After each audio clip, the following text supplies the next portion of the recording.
ಮಹಾರಾಷ್ಟ್ರದ MES ಹೋರಾಟಗಳಿಗೆ legal support ಕೊಡ್ತೀವಿ ಅಂತ ಮಹಾರಾಷ್ಟ್ರದ ಮಾಡಿದೆ ಸರ್. ಈಗ ಇಲ್ಲಿ ಕರ್ನಾಟಕದ ಬೆಳಗಾವಿ ನೋಡಿ, ಅವರ ಸಂಘಟನೆಗಳಿಗೆ ಅವ್ರೇನು ಸಪೋರ್ಟ್ ಮಾಡಬೇಕು ಅವ್ರು ಮಾಡ್ಕೊಳ್ಳಿ. ಅದೇ ನಮ್ಮದು ಲೋಕಲ್ ಸ್ಟ್ಯಾಂಡೇ ಇಲ್ಲ ಅದಕ್ಕೆ. ಆದರೆ ನಮ್ಮ ನೆಲ ಜಲ ನಾಡಿನ ವಿಚಾರ ಭಾಷೆ ವಿಚಾರ ಬಂದಾಗ ನಾವು ಕೂಡ ಹಿಂಸರಿಯೋದಿಲ್ಲ. ಅವ್ರೇನು ಮಾಡಬೇಕೋ ಮಾಡಲಿ. ಅವ್ರು MESಗಾನ ಬ್ಯಾಕ್ ಮಾಡಲಿ, ಬೇರೆ ಏನಾದಕ್ಕಾನ ಬ್ಯಾಕ್ ಮಾಡಲಿ. ಆದರೆ ಮಹಾರಾಷ್ಟ್ರ ಅವ್ರು ಇರ್ಬೋದು, ಗೋವಾದವ್ರು ಇರ್ಬೋದು, ಕೇರಳ ಇರ್ಬೋದು, ತಮಿಳ್ನಾಡು ಇರ್ಬೋದು, ಆಂಧ್ರ ಇರ್ಬೋದು, ಏನೇ ಗಡಿ ವಿಚಾರ ಇದ್ರೂ ಅಲ್ಟಿಮೇಟ್ಲಿ ಕಾನೂನಾತ್ಮಕವಾಗಿ ಹೋರಾಟ ಮಾಡಬೇಕಲ್ಲ. ಯಾರೋ ಒಬ್ಬರು ಸಂಘಟನೆ ಹೇಳ್ತಾರೆ, ಒಬ್ಬರು ಮುಖ್ಯಮಂತ್ರಿ ಹೇಳ್ತಾರೆ, ಮಂತ್ರಿ ಹೇಳ್ತಾರೆ ಅಂದ ತಕ್ಷಣವೇ ನಾವು ಹೆಂಗೆ ಬೇಕು ಹಾಗೆ ಅಡ್ಡತಿಡ್ಡ ಗೆರೆಗಳನ್ನು ಇಳಿಯೋಕ್ಕಾಗೋದಿಲ್ಲ. ಇದೆಲ್ಲ ರಿಆರ್ಗನೈಸೇಷನ್ ಸಮಿತಿ ಮುಖಾಂತರ ಆಗಿದೆ. ಭಾಷಾವಾರು ಲಿಂಗ್ವಿಸ್ಟಿಕ್ ರಿಆರ್ಗನೈಸೇಷನ್ ಕಮಿಟಿನಲ್ಲಿ ಕೂತಾಗ ಆಗಿರೋದು ಇವೆಲ್ಲನೂ. ಏನೇ ಇದ್ರು ಮಾಡಲಿ, ಅವ್ರು ಬ್ಯಾಕ್ ಮಾಡಲಿ. ಯಾವಾಗ್ಲೂ ಗಡಿಯಲ್ಲಿ ಕಿತಾಪತಿ ತೆಗಿತಾರೆ. ಈಗ ಸರ್ಕಾರನೇ ಸಪೋರ್ಟ್ ಕೊಡ್ತೀವಿ ಅಂತಂದ್ರೆ ಅವ್ರ ಉಪಟಳ ಇನ್ನೂ ಜಾಸ್ತಿ ಆಗುತ್ತೆ. ನೋಡಿ, if government is backing them up legally, there is nothing we can do. But ಯಾವುದೇ ಬೇರೆ ರೀತಿಯಾಗಿ ಅವರಿಗೆ ಬ್ಯಾಕ್ ಮಾಡೋದಾಗಲಿ ಅಥವಾ ಇಲ್ಲಿ ಬಂದು ಘರ್ಷಣೆಗೆ ಅವಕಾಶ ಮಾಡಿಕೊಡೋದಾಗಲಿ ಅದು ಮಾಡಬಾರ್ದು. ಅದಕ್ಕೆ ಮಾಡೋಕ್ಕೆ ನಮ್ಮ ಕಡೆನೂ ನಾವು ಅವಕಾಶ ಮಾಡಿಕೊಡೋದಿಲ್ಲ. ಇದು ವಾರ್ನಿಂಗನ್ನು ತಿಳ್ಕೊಳ್ಳಿ ಅಥವಾ ಕಿವಿ ಮಾತಂತ ತಿಳ್ಕೊಳ್ಳಿ.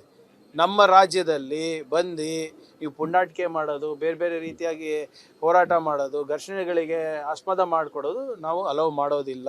ನೀವು ಮಾಡಿ, ಕಾನೂನು ಹೋರಾಟ ಮಾಡಿ, ನಿಮ್ಮ ಬೇಡಿಕೆ ಏನಿದೆ ಪ್ರಸ್ತಾಪ ಮಾಡಿ, whatever is within legal ambit ಮಾಡಿ, ನಮಗೇನು ತಕರಾರಿಲ್ಲ.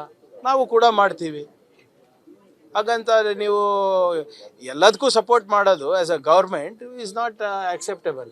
And I am sure Maharashtra ಸರ್ಕಾರದಲ್ಲಿ ಅಷ್ಟು ಪ್ರಬುದ್ಧತೆ, ಅಷ್ಟು ಪ್ರಜ್ಞೆ ಇದೆ ಅಂತ ನಾನು ಭಾವಿಸ್ತಾ ಇದ್ದೀನಿ.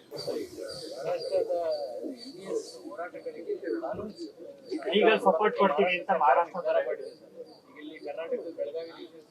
ನೋಡಿ, ಅವರ ಸಂಘಟನೆಗಳಿಗೆ ಅವ್ರೇನು ಸಪೋರ್ಟ್ ಮಾಡಬೇಕು ಅವ್ರು ಮಾಡ್ಕೊಳ್ಳಿ. ಅದೇ ನಮ್ಮದು ಲೋಕಲ್ ಸ್ಟ್ಯಾಂಡೇ ಇಲ್ಲ ಅದಕ್ಕೆ. ಆದರೆ ನಮ್ಮ ನೆಲ ಜಲ ನಾಡಿನ ವಿಚಾರ ಭಾಷೆ ವಿಚಾರ ಬಂದಾಗ ನಾವು ಕೂಡ ಹಿಂಸರಿಯೋದಿಲ್ಲ. ಅವ್ರೇನು ಮಾಡಬೇಕೋ ಮಾಡಲಿ.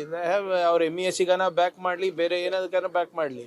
ಆದರೆ ಮಹಾರಾಷ್ಟ್ರ ಅವ್ರು ಇರ್ಬೋದು, ಗೋವಾದವ್ರು ಇರ್ಬೋದು, ಕೇರಳ ಇರ್ಬೋದು, ತಮಿಳ್ನಾಡು ಇರ್ಬೋದು, ಆಂಧ್ರ ಇರ್ಬೋದು, ಏನೇ ಗಡಿ ವಿಚಾರ ಇದ್ರೂ ಅಲ್ಟಿಮೇಟ್ಲಿ ಕಾನೂನಾತ್ಮಕವಾಗಿ ಹೋರಾಟ ಮಾಡಬೇಕಲ್ಲ.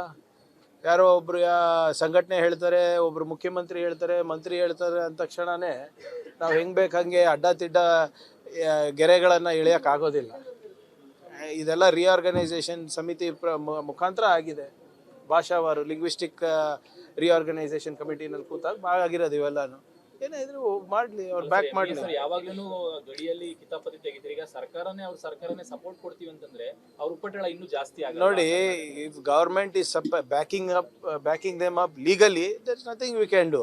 ಬಟ್ ಯಾವುದೇ ಬೇರೆ ರೀತಿಯಾಗಿ ಅವರಿಗೆ ಬ್ಯಾಕ್ ಮಾಡೋದಾಗಲಿ ಅಥವಾ ಇಲ್ಲಿ ಬಂದು ಘರ್ಷಣೆಗೆ ಅವಕಾಶ ಮಾಡಿಕೊಡೋದಾಗಲಿ ಅದು ಮಾಡಬಾರ್ದು. ಅದಕ್ಕೆ ಮಾಡೋಕ್ಕೆ ನಮ್ಮ ಕಡೆನೂ ನಾವು ಅವಕಾಶ ಮಾಡಿಕೊಡೋದಿಲ್ಲ. ಇದು ವಾರ್ನಿಂಗನ್ನು ತಿಳ್ಕೊಳ್ಳಿ ಅಥವಾ ಕಿವಿ ಮಾತಂತ ತಿಳ್ಕೊಳ್ಳಿ. ನಮ್ಮ ರಾಜ್ಯದಲ್ಲಿ ಬಂದು ನೀವು ಪುಂಡಾಟಿಕೆ ಮಾಡೋದು, ಬೇರೆ ಬೇರೆ ರೀತಿಯಾಗಿ ಹೋರಾಟ ಮಾಡೋದು, ಘರ್ಷಣೆಗಳಿಗೆ ಆಸ್ಪದ ಮಾಡಿಕೊಡೋದು ನಾವು ಅಲೌ ಮಾಡೋದಿಲ್ಲ. ನೀವು ಮಾಡಿ, ಕಾನೂನು ಹೋರಾಟ ಮಾಡಿ, ನಿಮ್ಮ ಬೇಡಿಕೆ ಏನಿದೆ ಪ್ರಸ್ತಾಪ ಮಾಡಿ, whatever is within legal ambit ಮಾಡಿ, ನಮಗೇನು ತಕರಾರಿಲ್ಲ. ನಾವು ಕೂಡ ಮಾಡ್ತೀವಿ. ಹಾಗಂತ ನೀವು ಎಲ್ಲದಕ್ಕೂ ಸಪೋರ್ಟ್ ಮಾಡೋದು as a government is not acceptable. And I am sure Maharashtra ಸರ್ಕಾರದಲ್ಲಿ ಅಷ್ಟು ಪ್ರಬುದ್ಧತೆ, ಅಷ್ಟು ಪ್ರಜ್ಞೆ ಇದೆ ಅಂತ ನಾನು ಭಾವಿಸ್ತಾ ಇದ್ದೀನಿ.